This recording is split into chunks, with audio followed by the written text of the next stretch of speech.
Okay, so this is recording right now, and I'm going to assume that if your video camera is still on, you're okay with this going up on YouTube, and you're okay with other people seeing it. And if you don't want that, you can scroll down and hit stop video right now.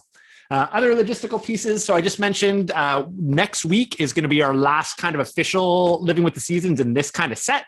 And then I'll work on coming up with the game plan for the next group of speakers that we're going to have on for it. Next week, we have a really awesome special guest on. Her name is Christina Yu.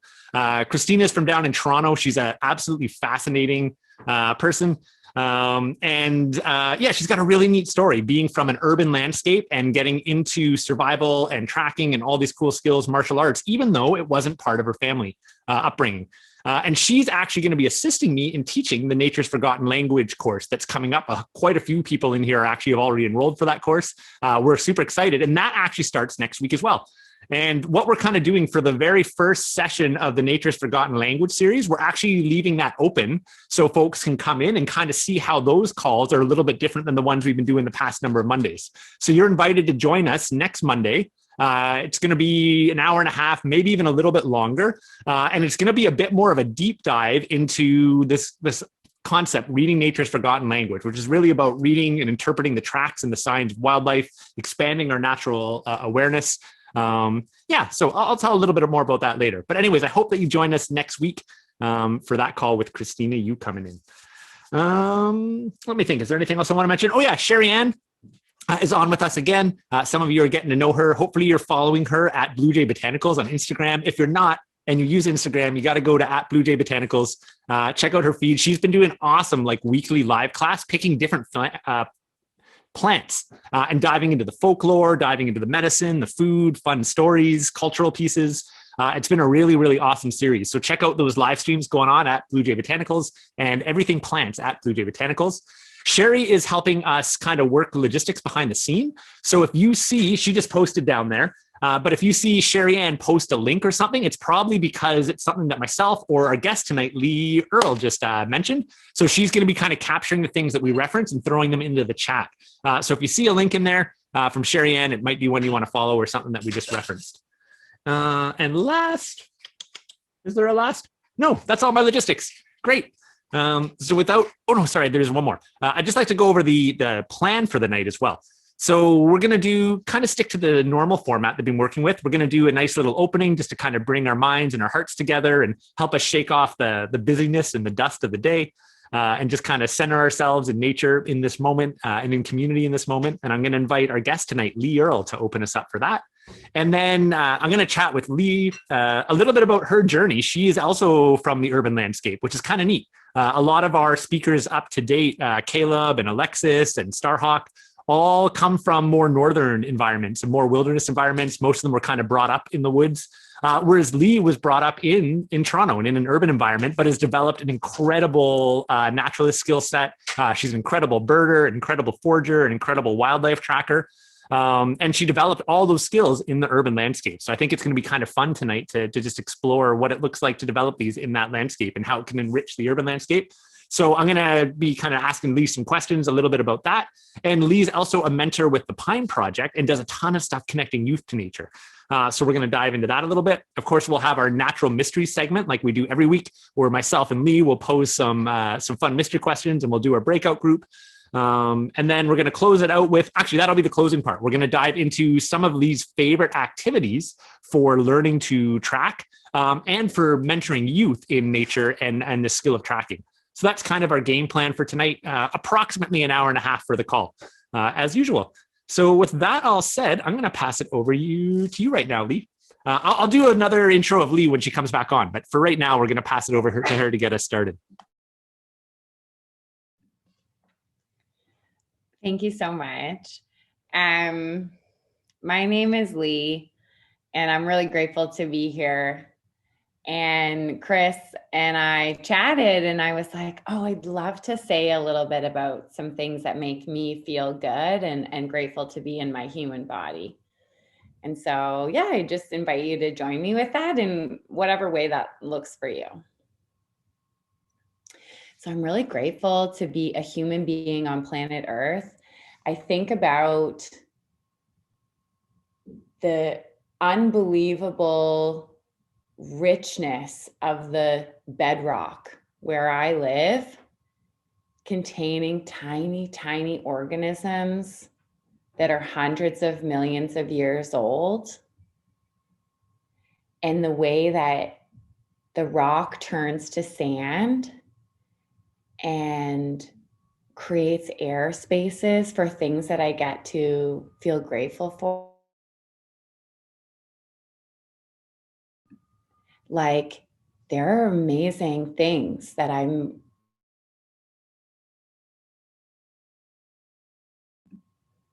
something funny is happening to me. Mute attack. Sorry. So when I get to walk in my neighborhood, I'm like, oh, I'm walking on the historic stones, but also right now, under my feet are creeks and water that's flowing under the ground. And in and amongst the creeks and the stones, there are roots of these massive silver maples that are part of this urban landscape. And I've seen the way like tree of heaven will like dig its way into these cracks in the foundation. And it makes me think about the little pill bugs or sow bugs that are under there that I've even been able to see in the cold, and these tiny little spiders that on a sunny day will emerge. Today was really sunny for me, and I get to see them emerge, and I wonder about what they're hunting for. And I feel grateful for the fact that there's a coolness in the temperature where I am, where it's below zero.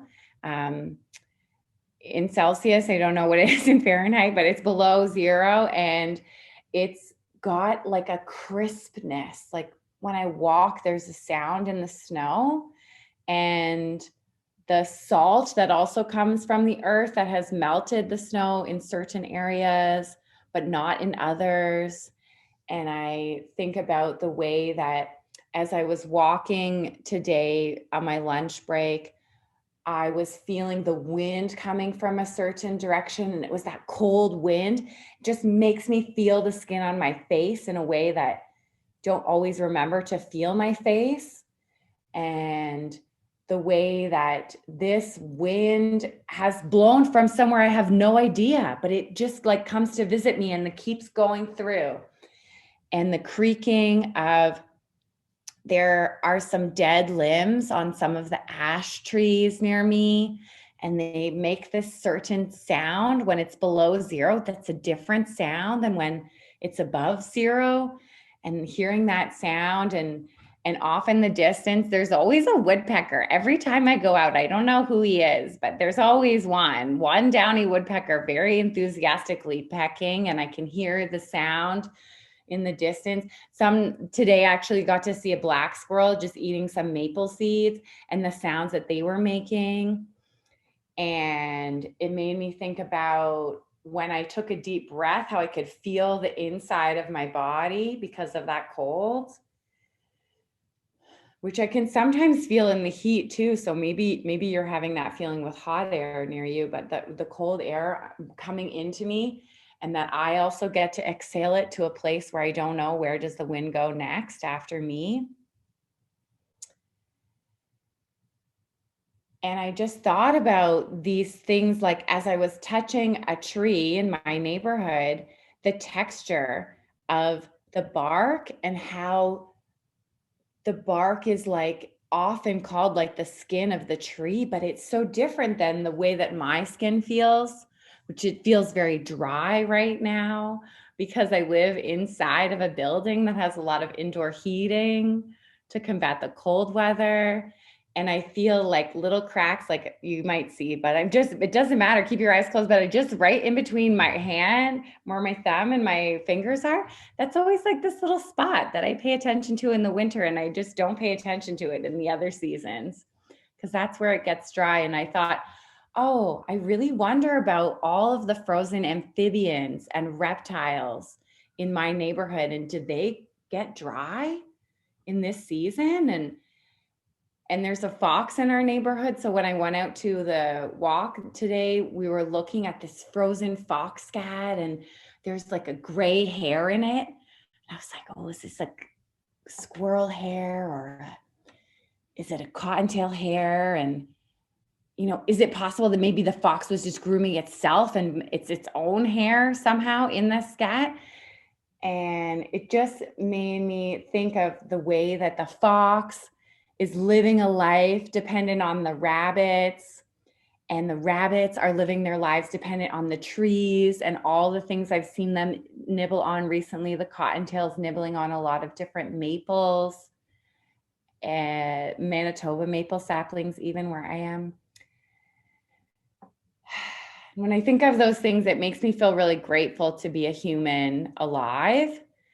And I'm grateful to feel the wind on my face and to feel the sun as I was skating. And so as I was skating on some ice, not like a beautiful pond or anything, like an ice rink, but as I was skating outside, there was the like sun where it's like it's somehow inside of you. Like even as my eyes closed, I could feel like the brightness and see the brightness inside my eyelids.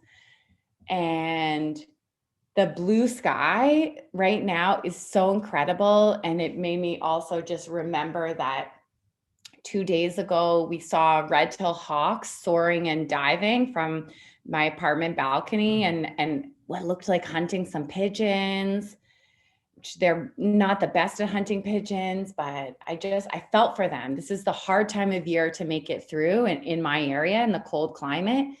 It's anything you can do to get some calories. And I really related to that hawk when I saw it, just trying really hard in the cold, and how my muscles feel when I'm out in the cold, and how much harder each little step is to make. And just made me feel grateful for the trees and for the sky and for the winds. And the red-tailed hawk at a certain point yesterday was able to hover perfectly still in the air. And I've never felt that feeling because I'm a human, but it made me feel grateful for an imagination to think about what could that feel like. And those were just some of the things that I really wanted to share that are true for me in my life right now. I get to see these little glimpses of other lives, and I wanted to call those things in to be with us here tonight, because we are all real human beings out there in the real world. And this is just one way of connecting. And so I felt really grateful to share a little insight into my everyday with you. And hopefully we can build some connections based on that, but bringing those things, all the things I said and all the things I forgot to mention. So thank you. Maybe I'd invite everyone just for 30 seconds to just close your eyes and just take a couple of really deep breaths and just kind of feel what that Lita shared, what that story of nature has looked like for her over the last week. Just feel what does that look like for you in your nature connection? Even if it was a little, or whether it was a lot, or whether it was just a little, just feel how good that was, and that cool story for a second inside of you.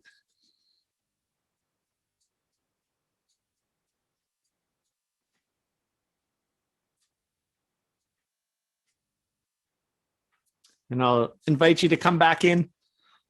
It's really neat, actually, the way that you shared that story, Lee. That was really actually beautiful, the way that you just kind of wove that out through your story of what's on your radar. And it actually reminds me of a really neat conversation I had with a friend the other night who works actually down in the city as a therapist, and has been, she was kind of commenting on how many people she knows are really, really struggling right now. And they feel like they're in this Groundhog Day, where every day kind of wakes up and it's the same thing and the same routine. And I'm sure a few people here can relate.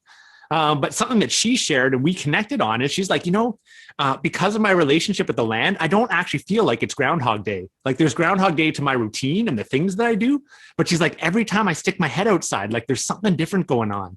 And noticing those subtle changes, I love that little comment you made, like the ash trees, they sound different in the winter than they do in the summertime. And, thinking about that little spot that cracks in between my fingers, making me think about like the amphibians. Well, this is what's happening to my skin.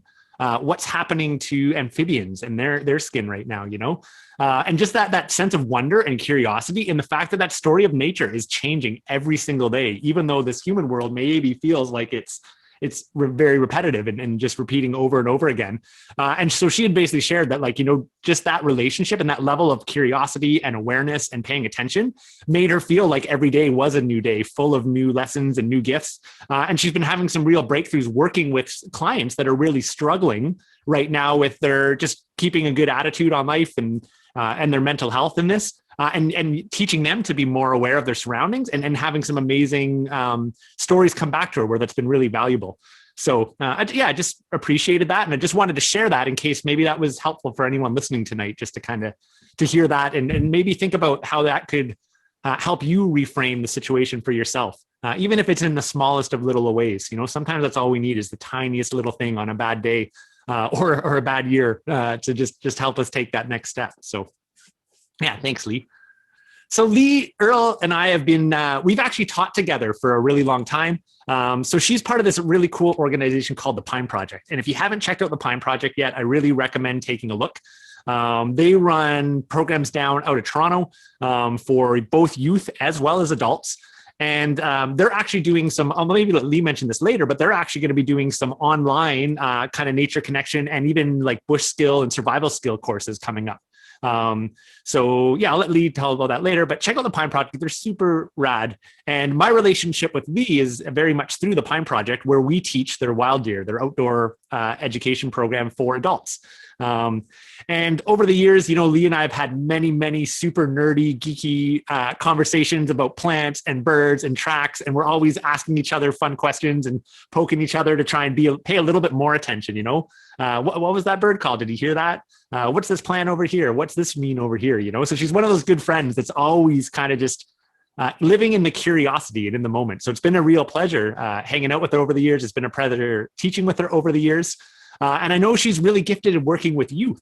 So that's one of the things I'm excited. One of many of the things I'm excited to bring her on here tonight to share with us. She also runs a really cool organization, or helps run a cool organization called the Wild Foragers Society. And they go out and do plant walks and do all kinds of stuff around getting to know the plants and the trees and foraging and things of that nature. Sherry Ann is sharing a bunch of these links, and I believe they have some online events coming up as well. She's also an internationally certified wildlife tracker through Cyber Tracker International. And as I said, she's a great birder and just really solid all around naturalist. So it's super fun to have her on tonight. Usually we teach a program every winter together. So I get to see her every month, and we have like 2 days of just being nature nerds with a group of adults. And we haven't got to do it this year. We didn't last year. So this is actually really fun to have her on tonight. We can somewhat make up for not having that regular check-in together.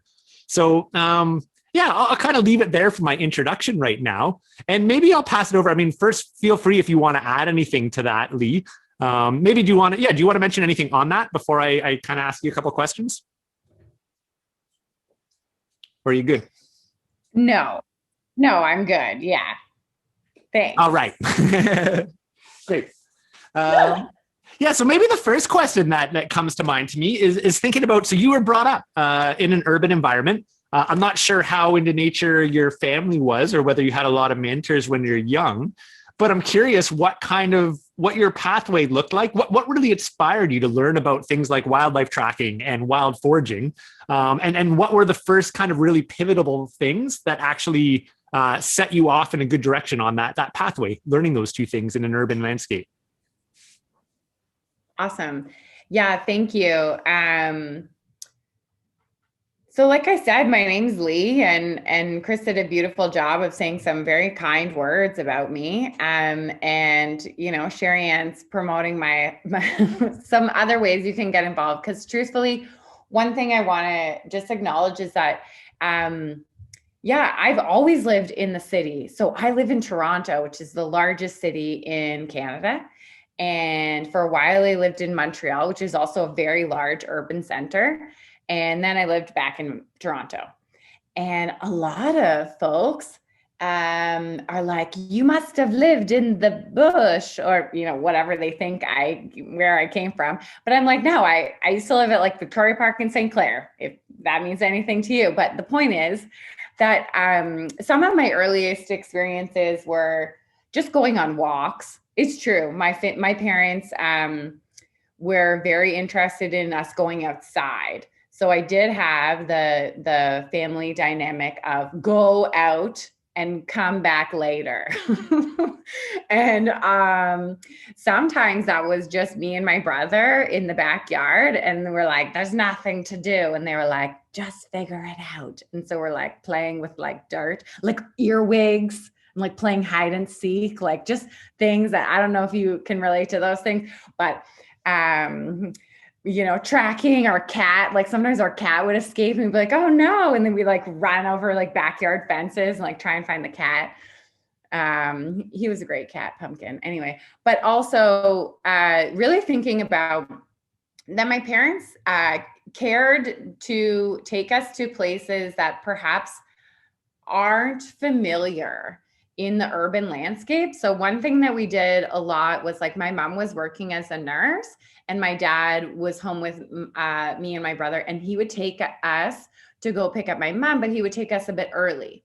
And so there's a ravine. It was by Sunnybrook Hospital, if you know that place, but there was a ravine. So there was a creek that would go past the back of the hospital. And we would just like find little puddles in the mud. And I found like frog eggs at one point, and I was like, I should take these home. And then my dad was like, I think you will kill them. And we had this whole negotiation, but it was good. It was good. They stayed in the wild, but it was just so amazing. Like, oh, here are these frog eggs. And spending a lot of time also there's a place in where I live where the natural shoreline of Lake Ontario. So Toronto's on the north shore of Lake Ontario. The natural shoreline creates bluffs, which is like a type of cliff. Like eroding cliff into the lake. And we would go there and just like find a way, which was like a trail, but like a muddy trail, and just like find a way to scamper down the hill and then come back up the hill. And yeah, it just was always something that I felt grateful to be outside. And that was, that's just a low level entry. Okay, I'm spending time outside. I'm having a good time. And I was like, oh, I think I would really like animals. So it was confusing because maybe you also had this motivation. You were like, I like animals. So, weird things happen. Like people got me like a kitten calendar. And I was like, oh, I think I meant like wild animals, like, like frogs or something. And they're like, you like kittens. And I was like, no. And then also I was not sure. I was like, maybe I should become a veterinarian. Like I like animals and veterinarians are with animals. And so I spent some time doing that. And I worked in an animal hospital. Thank goodness. I have a very smart mother who was like, why don't you try working in an animal hospital and see if you would like to continue to do this? And I worked there and I was like, oh, I'm not sure if this is the right thing for me. And so I went to university. That's something that I did. And I was there and I was like, I like living things. And they were like, great. Why don't you run these gels and screens and assays in a lab? And I was like, I've been misunderstood. I like living things. And now I have to do these dead things like in the cell. And like, they're very cool things. Don't get me wrong. There are very cool things that happen, but it just was not what I thought. And then I found these courses in third and fourth year, something called natural history. And I was like, oh, what is this? What natural history? I don't think history is very interesting. Perhaps history is boring. I was wrong. Natural history is what I actually felt super excited about. I went on field trips and we went to see the Lazare, I'm saying it wrong, but Lazare bog. Like I went to like one of the biggest, most famous bogs in Canada. And it was very amazing. And it was really those types of things. When I started to be in the field with people who loved being in the field, like my professors loved being in the field. I also had like a professor who was really into sedges. And I was like, I think that's grass. And she was like, no, it's not, for all these reasons. And so it was just really motivating once I had a little bit more engagement. in the actual world, and could see like the depth of what the actual connection was.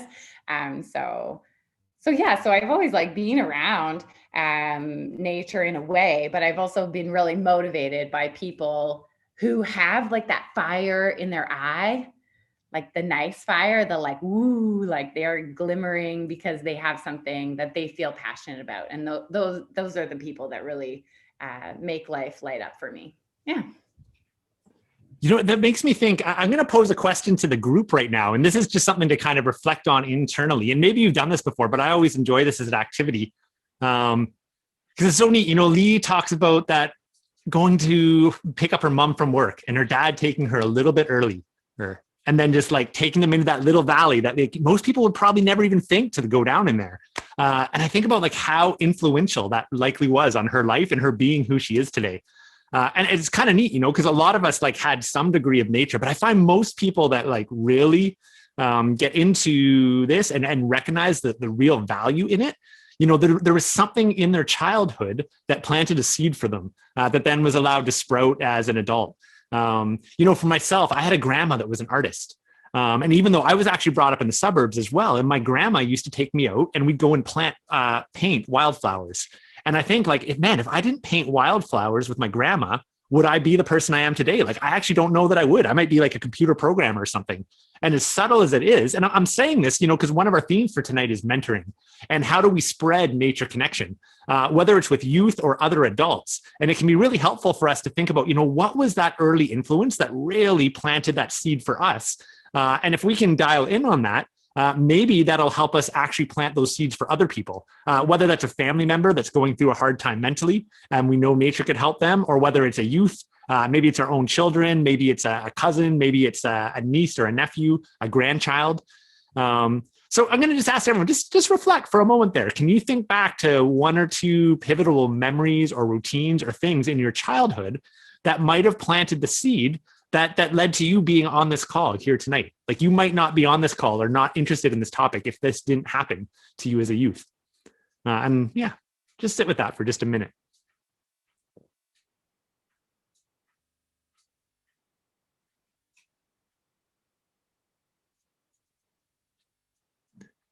So the next question I'd like to, and feel free to share it if you want to throw some comments in there around it. So the next one I want to ask you about, the Earl. So one of the things that's been probably the most influential on my relationship with the land, and really going deep with I guess the kind of awareness I have and my knowledge of natural history and how all that story weaves together, is tracking. And when I first started thinking about tracking, I thought tracking was literally just about like going and identifying footprints on the ground. Which is kind of cool. You know, it's actually very cool. But like, when I think of tracking now, like identifying the name of a footprint is like just the very tip of the iceberg. Like, tracking is so much broader and deeper to me than just naming a footprint on the ground. You know, tracking for me is really about reading the story of life. It's all the clues. It's being a detective, past, present, and future. So at some point in your journey, you got turned on to this idea of tracking, and you were taken beyond just it being about identifying footprints. So I'd love if you wanted to share a little bit about what does tracking mean to you, and how has it changed your relationship with those natural places? Because when you were young, you mentioned like, okay, we go out and play in puddles and we'd find frog eggs and stuff. So how did you go from just like nature being this fun thing you went out and enjoyed to like this, how did tracking maybe shift that relationship with the land over time, and shift your ability to relate to the natural world to the point that you told such a beautiful opening story that had actually a ton of natural history wisdom in that opening story?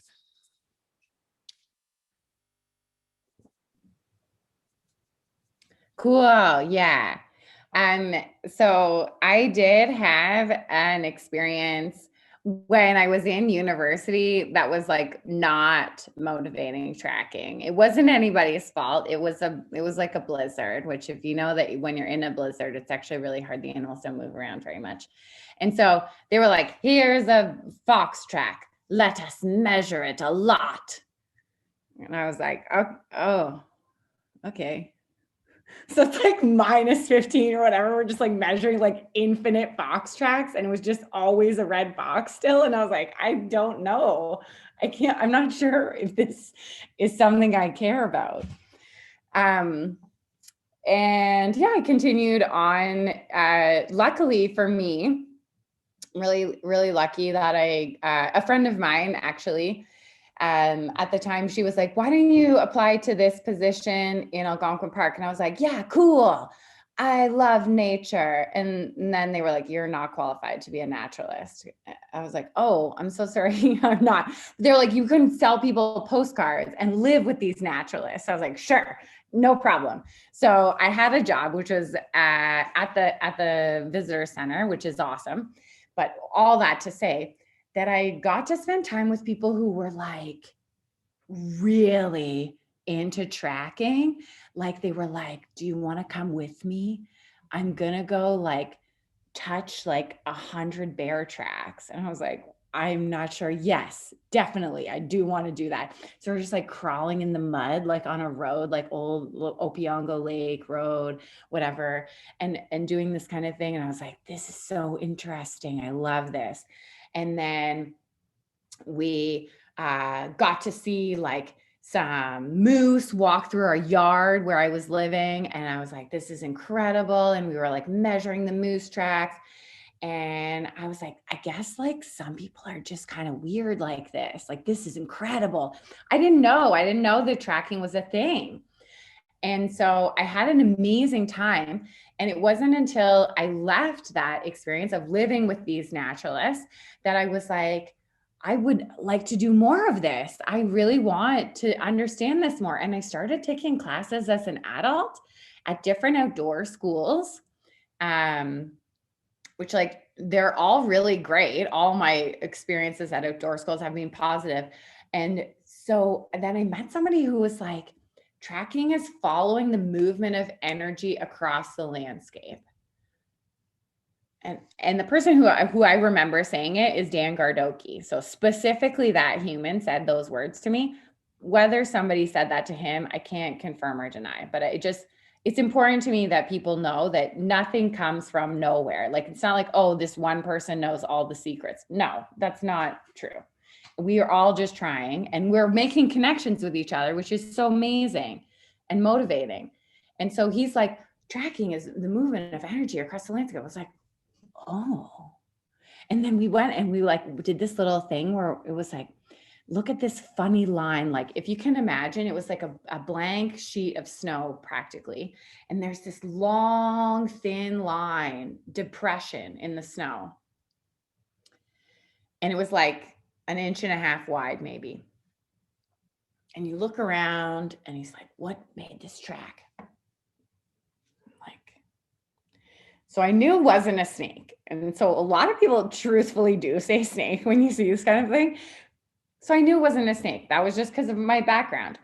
And, but I was like, I don't know, it's like a tunneling animal or like something very cool is happening. And we're on the side of the highway, which also is where they put a lot of the utility lines, power lines, etc. Oh, and then I'm like looking up and like some of the utility lines have like a little bit of snow on them and some of them are free of snow.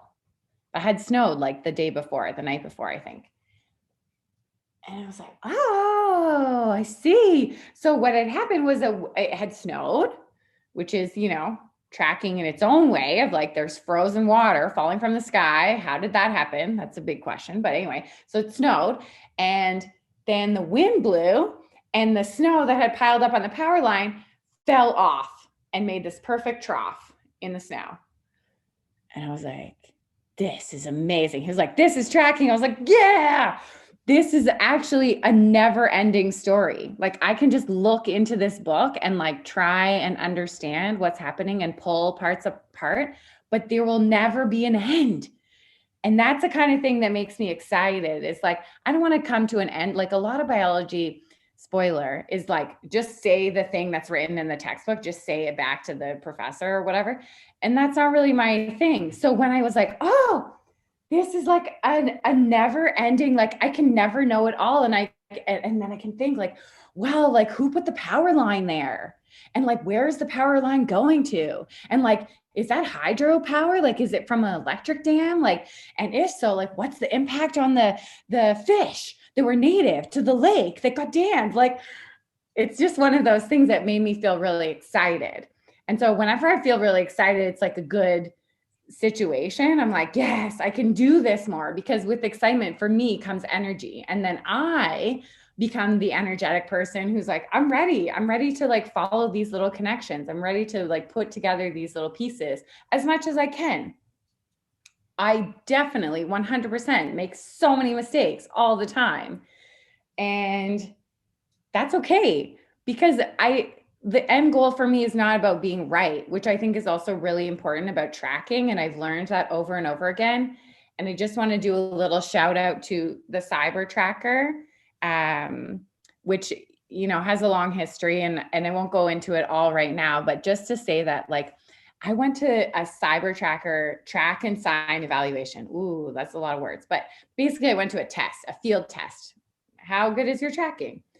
There's a person there who's a very good tracking person, who's an evaluator, who's like, okay, I'm going to set out this field exam. They show you real things in real life. And they're like, what happened here? Or what's this, et cetera. They ask you these questions. And when I saw the process, I was like, oh my God, this is for me.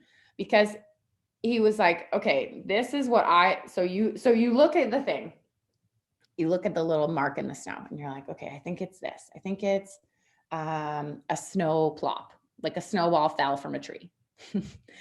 And then he's like, he either says yes, or the other option is he's like, no, like at the end, everybody's put in their answers. And he's like, it's this because of this reason and this reason and this reason. And if you're an enthusiastic, wily person like I am, you can be like, but I have additional reasons to prove my case. And he'll listen to you, and he'll listen to all of your reasons. And then he'll say his reasons, or he'll say, oh, wow, you have some great observations going. And actually, I'm going to throw this question out, or I'm going to accept that answer as well as the answer that I perceived.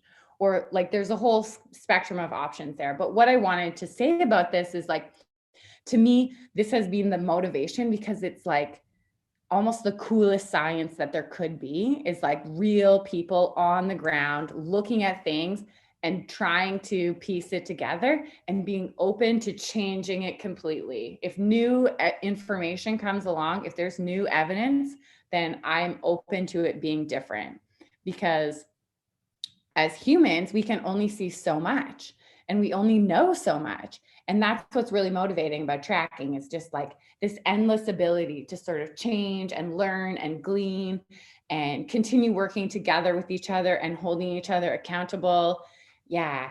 And thanks so much for somebody just typed in the chat science, because I was wondering if I was going to say that. And then I wanted to say something specifically to that, which is that it's like more beautiful than what I've seen in science. And if you've ever heard of this human being named Casey McFarland, this is a very cool person. I've never met him in human form, but I've been to some online workshops he's taught. And Casey McFarland said a story about a cougar. It was a long story that I won't go into here, but he basically saw a cougar track. He knew that this cougar had died for whatever reason that is not relevant to this part of the story, but this cougar had died, and he saw a cougar track that he knew that cougar, who was currently dead, had made like the day before it died, before it passed. And he was like, this track is more alive to me than if I had the cougar pelt itself, because this was part of the life of this cougar. And I just feel that. And I just wanted to say that because it's science, but it's like also got heart and like something else mysterious in it. So yeah, I don't know if that totally answered your question, Chris, but I just wanted to say those things about tracking and oh yeah, in the urban landscape, I have something else I could say about the urban landscape. I actually did really want to say, if that's okay. Okay, cool. So no longer cougars, sorry, because I live in the city. One other really amazing thing that happened in my tracking and little journey as I was learning was I got to work with this really cool guy named Paul Gifford. I just want to acknowledge that again, just for the sake of people teach other people. It's so beautiful to me. So this guy, Paul Gifford, he started teaching me when I started doing some work at a place which used to be an old brick factory in Toronto, which has now been refurbished, and it's got a beautiful creek and wetland and lots of interesting things. And so there was this like really interesting piece of like the clay was dug up to make the bricks. So there's like a backstory to this of like, well, how did the clay get here? And then all of a sudden it's like a story of ice ages and like beautiful, like dams, ice dams, and then they explode and then they rush, the water goes quickly and the ravines are very steep as a result in Toronto. And then somebody's making a dairy farm because the dairy farm was like near the rich up the top of the hill neighborhood. And so then they find this clay when they're digging a fence post, and then they're like, oh, this clay could be for bricks. So there's this whole backstory of bricks. And then in this neighborhood near Castle Frank Station, for those local to Toronto, so in this neighborhood, there are buildings that are, some of them are made with the original brick that were fired at this brick factory. Yeah, absolutely. The brickworks to Susan. But yeah, so there's a building, more than one, but there's a building where they have these like funny black, like puffy kind of bricks. And if you just look at this brick house, it just appears like a very decorative, beautiful brick house. You know, what do I know about buildings? Not that much. But he's like, let's look at this. And every time we bring kids to this program, because we're going to walk down the valley and do this nature stuff, we're going to point out this house, because this house, these blackened bricks are part of the exploded bricks. So they're actually burnt. When they were making them in the kiln, something went wrong.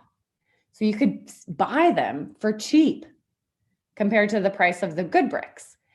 And the fact that this building has that story within it that you can still see right now is a part of the urban tracking of the landscape. And so I just wanted to also acknowledge that like, this is a story that is maybe about cougar, but it's also about bricks. And that makes me feel really excited, because then I can start to make sense of the world around me as one world. I grew up with this idea. I don't know where I got this weird idea, but I got this idea that there was a city on top of nature.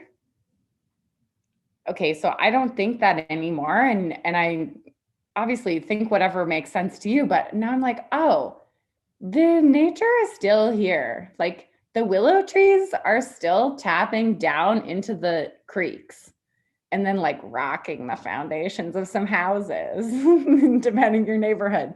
They're a problem or a gift, but we're part of the whole system. And so that's just something that's made me feel at home with some of my urban like landscape that I'm in. I'm like, oh, it's all still connected. I don't have to reject this as something other than part of the world. So thanks. Oh, Lee, that was so beautiful. So well said. And so neat. It's kind of fun, you know. There's a million different directions I want to go from that. And I'm also realizing like we've promised that we're going to do certain things tonight. I want to stay accountable to those as well. You mentioned accountability and tracking there. But I am just going to touch on a couple of threads, and then maybe we'll shift into our nature mysteries question next. But I'll touch on a couple threads and maybe segue or plant a seed for the last part of our call when we get into the youth and the mentoring and learning to track part. It's funny. So Sherry Ann, who's actually on here, who we mentioned at the beginning, Blue Jay Botanicals helping us out. I actually met her. She was a student in a college class that I teach. It's called Applied Ecology. And I actually got the privilege of designing that course for the college. So I made it right from scratch. It's now a college level course that I teach. And it kind of came out of that idea that you said, Lee, where you you were taught to track originally, and it was just about going out and measuring things, going and measuring this track. And I was like, sure, that's one small piece. And it's actually really fascinating, but there's like so much more. And you almost need to see the exciting parts before you want to measure something for context. So the idea of applied ecology was like, not just being scientific about it, like the art and everything you just described there. And the very first day of my college class, I say to the students, I'm going to tell you one question that's on your exam right now. And here's the question. And you folks can think about this, you don't have an exam at the end of the year, although if you're in Nature's Forgotten Language, then I guess we kind of do. But the question was this: what did you learn from tracking raccoons the last 4 months that can teach you to reach your goals in life and get your dream job? And that question is actually on the exam for the students. What can tracking raccoons teach you about getting your dream job and accomplishing your goals in life? And it's so cool, like, because I think you kind of painted it in that picture, why one of the reasons that I really believe in the importance of teaching tracking to youth is because it's there's so many pieces in there. There's this part about objective questioning, and there's this part about creativity, and there's this part about the art and the science kind of coming together. And I just think it's so healthy for the human mind. And what happened is, and this is why I said, the track is the tip of the iceberg, because what happens is we start off tracking cougars, and next thing you know, we're talking about bricks in Toronto. And there's actually a thread between those two. And the things that I learned tracking the footprints actually primed my brain in a way that made me ask bigger and deeper questions. And we start out really zoomed in, and then we zoom out and we zoom out. And to understand the context of, like, well, why is the fox here to begin with? Or maybe here's a better way to say it. Why is the cougar not in Toronto?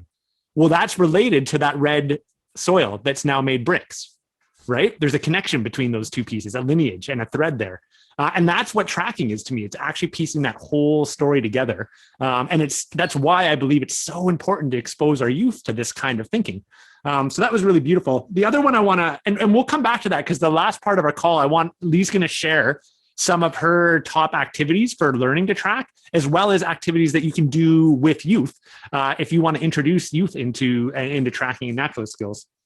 But the other part I want to touch on before we go into our natural mystery component, I just love that quote. So I just want to say it again, that you said you got from Dan Gardoki, that tracking is about following energy across the landscape.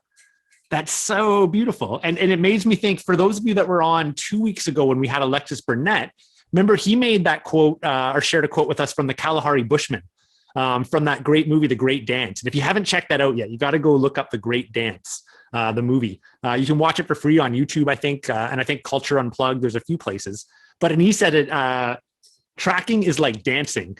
And I might mix up the quote here, maybe you can fix it. But the essence of the quote is tracking is like dancing. And when we track, it makes our body happy. And I hope you can hear in what Lee kind of shared there. It's almost like this dance with the landscape that you're doing, whether you're down in the mud on Opiongo Trail following the bear, or you're down in the creek looking at the bricks, and then saying, hey, we should bring kids here and ask those. It's a dance with the landscape. That's what tracking is to me. So really beautiful. Sherry Ann just shared the link there. But let's leave it there for now. Let's make a transition into the second segment of our evening tonight, and we'll do our natural mysteries. Oh, that's so cool. Madeline just shared that she thought of that exact quote this morning while out cross-country skiing. Beautiful. So yeah, we're going to go into the next segment. So get out a journal for this piece if you don't have one, or maybe you want to type on your computer. And I'm going to invite you to write down some questions, and then we're going to split into some breakout groups, and you're going to have an opportunity to share in a moment. So I've got 2 questions I'm going to pose, and I think Lee has 2 questions as well. These questions, we're doing our best to make them questions that you could answer from anywhere in the world, because I know we have people from all over the place. We have people from Europe turning in, and Australia and New Zealand, and from the southern states and the East Coast and the West Coast of North America here. So we're going to do our best to ask questions that can be answered almost anywhere. And that are kind of seasonally rooted. So my 2 naturalist questions for tonight. First one is around poisonous plants in your region as they relate to this winter months. And maybe you're in a place where winter involves snow, and maybe you're in a place where there's very little snow. And one that I'm thinking about, or 2 specifically, poison ivy and poison oak. So if you have either of those species in your habitat, do you know how to ID them in the winter? And can you still contract them, or the negative impacts of them on your body in the wintertime? So do you know how to ID poison ivy and poison oak in the winter? And can you still contract them in the winter? I think that's a really important question from a safety perspective if you want to enjoy the outdoors. And are there other poisonous plants that might be a variable that you should consider in the winter for your safety? Are there any other plants in your region that are could still have a negative impact in the wintertime? So that's question number one from me. Question number two is going to be, what are the first bird species to return to your area? And which is the first one to nest in your area?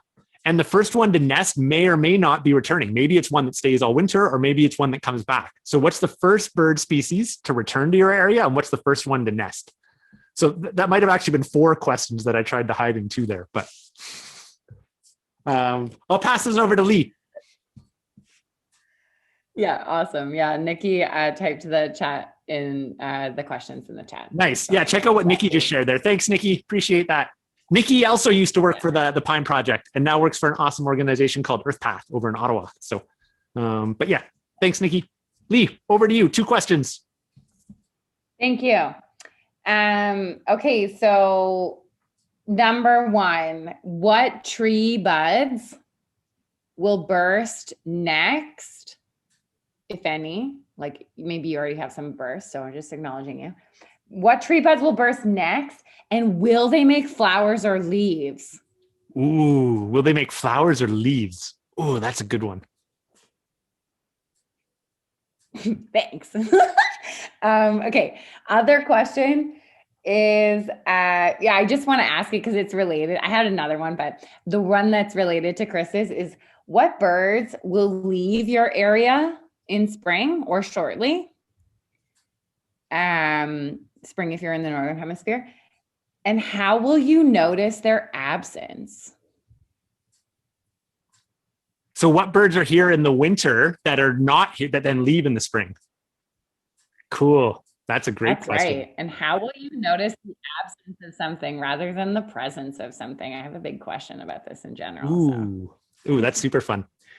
Okay, crew. So I'm going to put us into breakout rooms right now. So in a moment on your screen, you should see a button that allows you to hit join. Once you join the breakout room, you should be able to unmute yourself to actually be able to speak with folks. So we're going to go into the breakout rooms for about 10 minutes. When we come out of the breakout rooms, we'll take up the questions. We'll have a little break, and then we'll move into the last part of our call and chat with Lee about learning to track and teaching youth to track as well. So I'm going to open up the breakout rooms right now. Let's see. We want to do...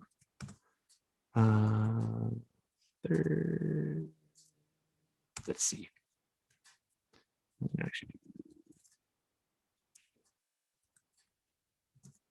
Yeah, we'll do that. So you should see an invite coming out in just a moment to join a breakout room. If you don't want to participate in the breakout room, or you're not because of technology, feel free to take a quick break and you can start joining rooms right now. Forward here again. Awesome. Hope folks enjoyed their time in the breakout rooms. I've gotten feedback that people generally enjoy that.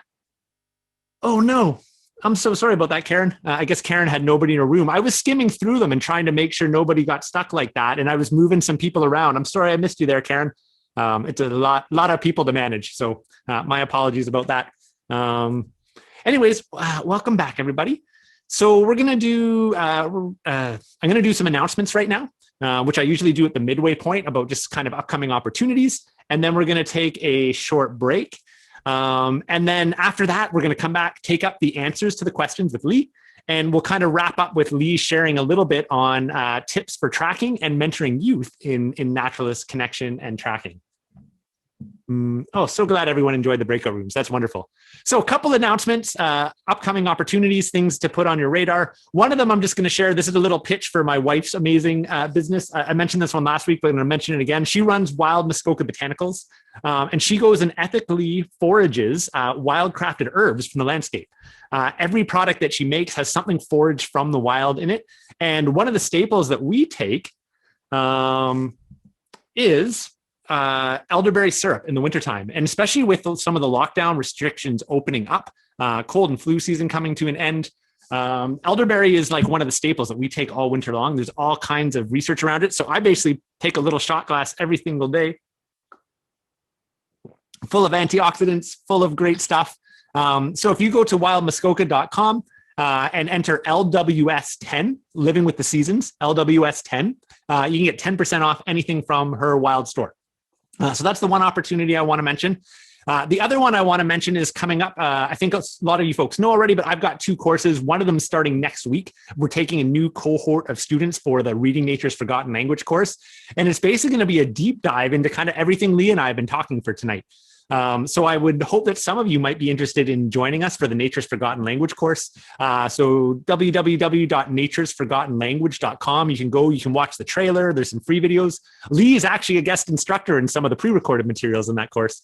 And maybe I convince her to come on even for one of our live sessions. So we will be doing live sessions with those calls, like kind of like this, but they'll be with a smaller group and more interactive. So you'll be able to ask questions, you'll interact more, and they'll be very, very focused. With these ones, we kind of jump around and cover a lot of different topics, where those ones have a much more, kind of a little bit more intention to the storyline and the path of the student and the learning that comes out.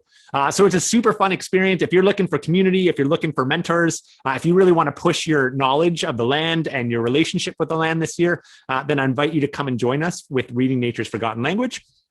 And then the last one I'll just mention really quick.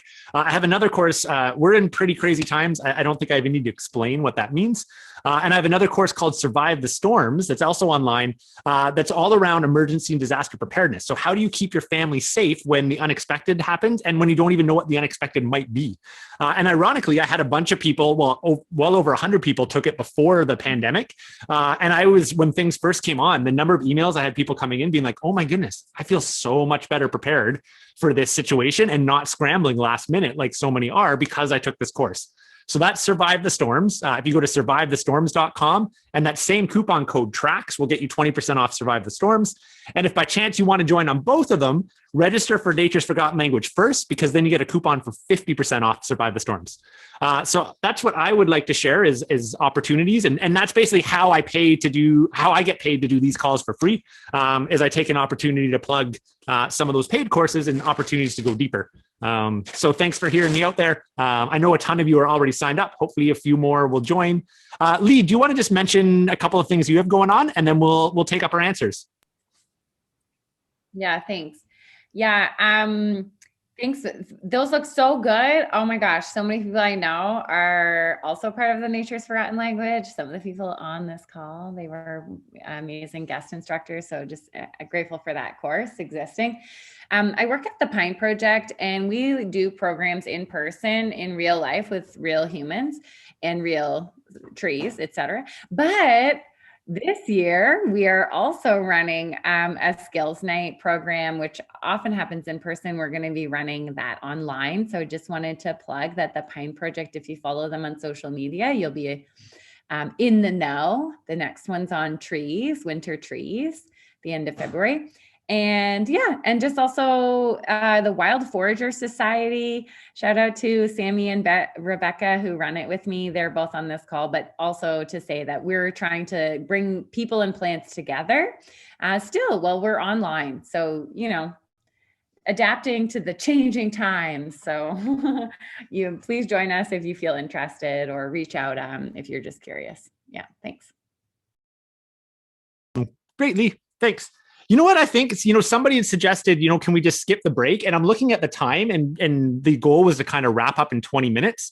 So yeah, hopefully people are feeling that. I think it actually would make sense just to skip the break because we're in the home stretch anyways. So if you need to slip away, by all means, go do that. But why don't we just keep going? Are you okay with that, Lee? Yeah, definitely. Sweet. Well, let's start with taking up our answers. And, some of these answers are going to change regionally. I'm going to challenge you and me, Lee, to actually be quite quick with this part, with taking up our answers. So we have time to get into the last part that you've prepared. So first question that I shared was around poisonous plants in the area. So yeah, poison ivy is something that is found in my habitat. We don't have poison oak here. And yes, you can get poison ivy in the wintertime. It's a lot less common, but it's actually the oil that's on the plant that gets onto your skin that causes the reaction. And poison ivy has the oil even on the stem. Now there's less of it. You're probably less likely to get it. You might not get it as bad, although I know people that have gotten it pretty bad in the winter as well. So I don't have a picture to share with you of what the poison ivy stalk looks like. But if you have poison ivy or poison oak in your area, I encourage you to look up, what does the winter plant look like? Often where I live, you often see the berries in the winter, and they're white berries. So it's often like a woody stem that's really gnarly. Like it's not straight. It's often very kind of kinky and all over the place, big leaf scars on it, and then white berries. But learn to ID those in your area. So I'll leave it there with that one. And then my bird question. The first bird to start to nest in our area, which is incredibly early, is actually the gray jays. And they can start collecting nest material even in February, which is crazy. One of the first birds to return is the crow to our region. It's one of the first ones that we start to come back. And Caleb actually chatted about that last call. He talked about the crow moon in his Anishinaabe culture, and how when they saw the crows, his peoples knew that it was going to be time to start tapping sugar soon. And they would actually watch for the crows to return as a symbol that the maple trees were about to start running. And we chatted a little bit about just Anishinaabe wisdom and how much there is in there. So those are my two answers for my questions. And you know what, Lee, I'll answer Lee's really quick because she'd asked about what birds leave. And there's actually a bunch here, but one that comes to mind, we see a lot more bald eagles here in the winter than we actually do in the summertime. So I almost never see bald eagles in the summer, but I see them fairly frequently in the winter. So some of the ones from the far, far north actually come down to Muskoka over winter, and then they go back in the spring. Another one is a shrike. If you don't know what a shrike is, they're super cool, but I saw one last week, and I never see those in the summer. But in the winter, again, they come south, and then they head back further north in the spring. So there's just a couple answers there. Over to you for your answers there, Lee. Awesome. Yeah, that's so sweet. Okay, so in relation to the buds, what trees will bud next, and will they make flowers or leaves? For me, the first tree buds that I find are the maples. So the silver maple, actually, and it makes flowers, and they're very beautiful. And tree flowers are so subtle. This is just a question to ask you to look more at trees. So there's a huge variation, but just to say that like there is a consistency around like then the maples and the willows and then the poplars are all sort of flowering first near where I am, but then they produce leaves later, and then other plants like the walnut, which I have in my region, black walnut, seems to leaf and flower out at such a late stage. So I have a big question there around composite leaves versus simple leaves and the timing of those things. So just some words, if you didn't totally catch that, that's okay. I'm being timely. So my next question is, what birds will leave your area in spring, and how will you notice their absence? This is just a question that doesn't have an answer. How will you notice their absence? To me, it speaks to a deep knowing that's like what in a family, for example, if you go to a family dinner and somebody who you expected to be there wasn't there, you would notice that. I would notice that, at least I would notice that. And so what is it like to have that depth of relationship? That's an unanswerable question. But for me, the juncos are going to leave. The kinglets will pass through at an early time, or some maybe people are seeing right now. I'm not seeing a lot right now, but yeah, buffleheads, that's what I had on my list too. I had buffleheads leaving. And there's definitely some others, like even right now, the cardinals are in their fanciest feather. So I start to notice like before anybody leaves, the cardinals get their brightest. So there's different pieces, but yeah, those are some of the answers. Awesome, Lee. Thanks. That was great. And of course, these questions are all regionally specific. So your answers might be different than other folks' answers on the call. All right, well, let's transition in then our third kind of component of the evening and get back to this topic of learning to track and also mentoring youth in tracking. And my understanding, Lee, is you've got a few thoughts on that and maybe some activities or some things for the group to consider. Oh, I want to throw one more piece in though. I just wanted to pause. It's a lot of people don't think to look at buds on trees and leaves in the wintertime. And they're often shocked to realize that the buds actually formed last fall and they're already there. Because I've had these moments like where it's like springtime or it's like, people look at them, they're like, oh, cool, that bud, it grew so fast. and they actually just didn't notice that it was there whole time. And I think part of what Lee is speaking, it's really neat to see like which ones in the early spring, one of the earliest signs of many cycles happening in nature is when the buds on certain species just swell a little bit. Like they just get a little bit fatter. And it's really, really exciting. And that actually triggers all kinds of cycles around insects and birds and seeds and just ecology in general. So I just wanted to plant that seed. And then maybe if that's something you haven't really thought about, when you're outside tomorrow, try and remember to just go up to a tree or a plant and go explore the buds. Take a look at them. What do they look like? What do they smell like? What do they feel like? What species are they? Is it a flower coming out of that, or is it a leaf coming out of that? So there's a fun little challenge, a little homework assignment for all you folks to work on when you're outside tomorrow. So I'm going to pass it back over to you, though, Lee. Let's share some of your favorite activities for teaching tracking and introducing youth to tracking. I like Emily put down there hashtag Awesome. Budwatch 2021. Nice, Emily. I'm down with you. Yeah. Let's get that hashtag to go viral. Yes. Awesome. Sweet. So yeah, I just wanted to say one thing that really works well. These are just some ideas. So some things that work well are to be motivated with one species. So that's something that I find to be a really nice tool. Like maybe there's a squirrel that comes by your area, or maybe there's a deer that you know lives in the area, or insert other animal regionally specific to you. But you're like, hey, I wonder what they're doing. So this is a question. So start with a question. If you want somebody to be in on this with you, you're not going to be like, go measure the fox track. Well, I already told you that's not a good strategy. So it's like, oh, curious. I have some curious questions. I'd like to know what they're doing and when they're doing it. So some people call it the 6 arts of tracking, but we know it's also just the questions you would ask if you were a reporter. Who, what, when, where, why. Why is such a good question. Kids are incredibly good at answering this question, why. This is not your job to say, no, not for that reason. They're like, they went because their friend is over there. And you're like, no, what? Why would you do that? I mean, I understand we're all adults. We do that. We have that feeling where we're like, this kid thinks this dog track is a bear track. Oh no, that's okay. They're looking at the track. That's really cool. So ask some questions. What can we find out today? This is a little mystery. An amazing tool that goes with that are some like props. Just like, you just need to have 1 or 2. So this, first of all, I like these people. The Northeast Wildlife Trackers, they're really cool. But you can see, look, there's a little bandana and they have lots of just different animal tracks on here.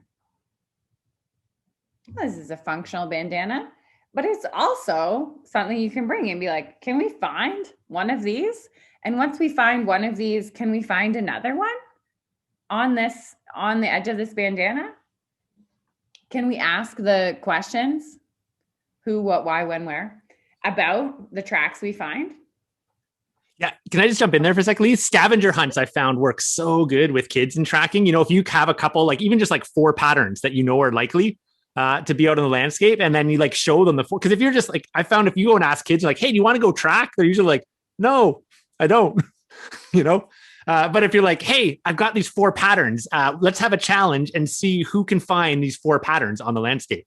But I mean, you could do that as an adult too, go out with a couple of friends and be like, hey, let's find 4 different tracks.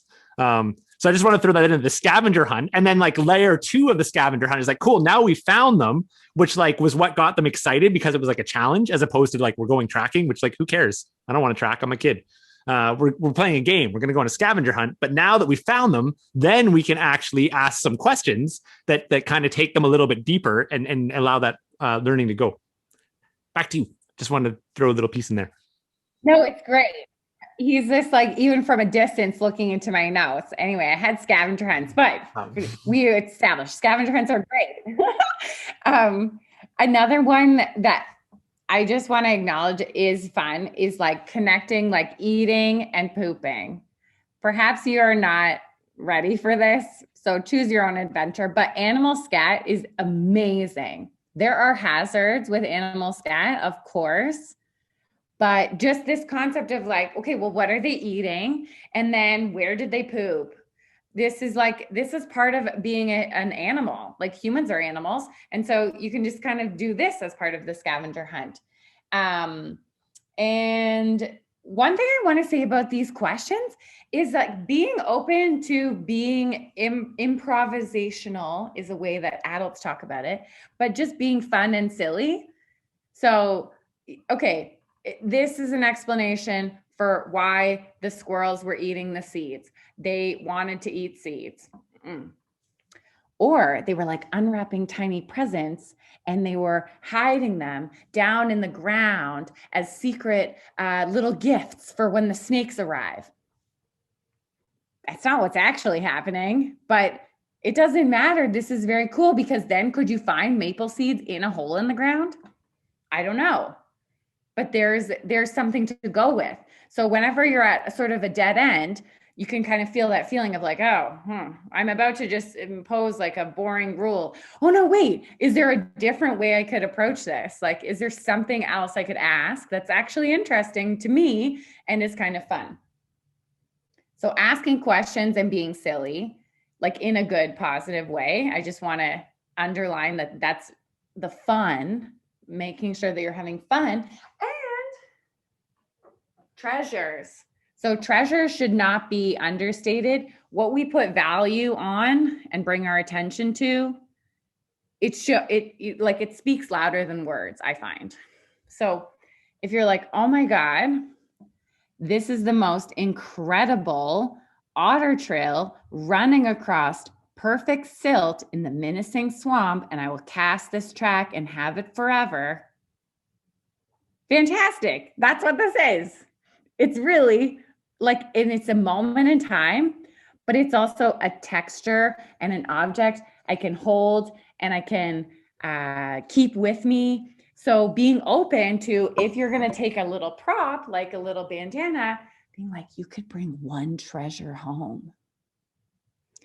I would suggest start with one because if you get invaded by infinite sticks, I've warned you, one item at a time.